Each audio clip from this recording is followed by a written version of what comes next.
So, we had the Warriors against the Clippers in San Francisco. Kawhi Leonard here on the alley-oop from Russ. Not a bad play, right? And the Clippers started off really well in this game. I really liked how Russ played in the first half, and overall the Clippers just felt like a good team. Paul George hits a three-pointer here to make it a 10-point lead, and at the end of the second quarter, Kawhi beats the buzzer with a little luck, but hey, Kawhi is used to that, right?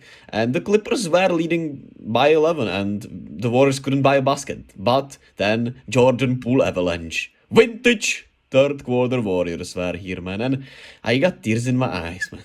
I had tears in my eyes. It was so beautiful to see us just play like vintage Warriors basketball, right? Dante misses the three-pointer. Jordan Poole already thought it was going in. He gets the ball, bang!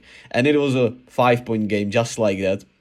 And we turned the game just completely around on its head here in that third quarter. Kuminga joins on the party. He was absolutely spectacular tonight. Hits the three ball here, and I just love Jonathan Kuminga. He's so exciting for me. Here we get a good defensive stop on Kawhi Leonard. Jordan Poole on the fast break. I mean, you knew he was gonna heat check it. And the place was going absolutely crazy. Then he misses here, gets the hustle rebound. Kuminga saves it. Dante passes it back to Kuminga, who passes it back to Jordan Poole, who got back to the play. Bang! Vintage fucking Warriors, man. Vintage Warriors. Pardon me. I just had to get a little excited. And here's the story of the Clippers for the, well, basically the whole second half, right? Russ missed 2 3-pointers there, but the clips that they have on the NBA.com are not great. So, yeah, and then that was Bones Island. They were just missing wide open shots. Didn't matter. We played really good defensively, of course, but the Clippers were also just...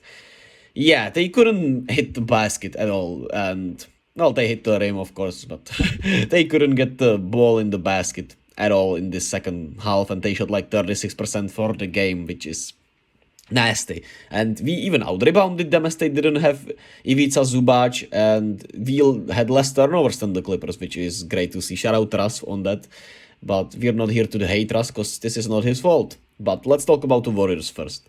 Steph should be back in no time, actually. It's not gonna be tonight when they play the Pelicans on a back-to-back, but it is very likely, and he wants to return in LA on Sunday, which is beautiful, because here in Czech Republic it starts at 9:30 p.m., which I'm gonna watch Steph's return just chilling live on a Sunday. Just, I mean, pure... Does it get better than that in life? It really doesn't that much. Nah, it does, but of course it's gonna be beautiful to see Steph back, even though in Staples, not his favorite arena, let's just say. While tonight, Jordan Poole, 34 points, spectacular third quarter, great to see him play really well. Klay, 19 and 11 rebounds. He said his first double-double since 2017, man. And Klay's been rebounding so well. They talked about how Draymond said to him that he needs to rebound more. Kerr, of course, said to him he needs to rebound more, since he's now more of a 3 and 4 than 2 and a 3, as he was when, you know, back in the day. Draymond 11, 9 and 9, peak Draymond performance. Dante 5, 6 and 11 with 2 steals, 2 blocks. I love Dante so much, man. I wish there was a way we could keep him, but he's earning himself a lot of money in free agency. And Jonathan Kuminga with 19 points, 7 rebounds, 2 assists, 2 steals, 1 block off the bench. He had one of his better games of his young career, and the other guys played okay-ish. They didn't shoot the ball well, but the defense has been great, which is great to see, and that's a whole team effort. Draymond has been more vocal. You could see them be more engaged, with more energy on both sides of the floor, really, right? And it's helped them be now 3 games over 500, with the Pelicans coming in, who have been struggling, and they got a win against the Blazers, which means they are not going to be as desperate as they, you know, would be if they lost another game before this.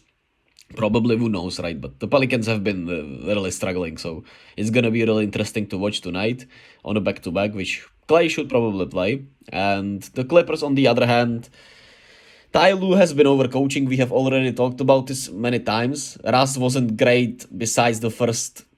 I would say he was really good in the first half, but in that second half he was just bad.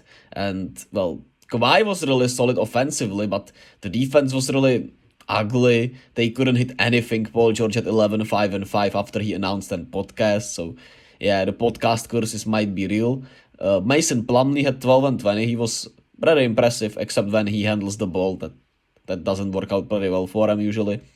Terrence Mann, I don't care that he minus 24 on the night. He needs to play more, in my opinion. He needs to be a 30 minutes per night kind of player. And you need to ride with him if you're the Clippers, in my opinion. But I don't know, man. It's really weird for the Clippers. And I saw a lot of discourse about this, of course, because a lot of people are blaming Russell Westbrook for this.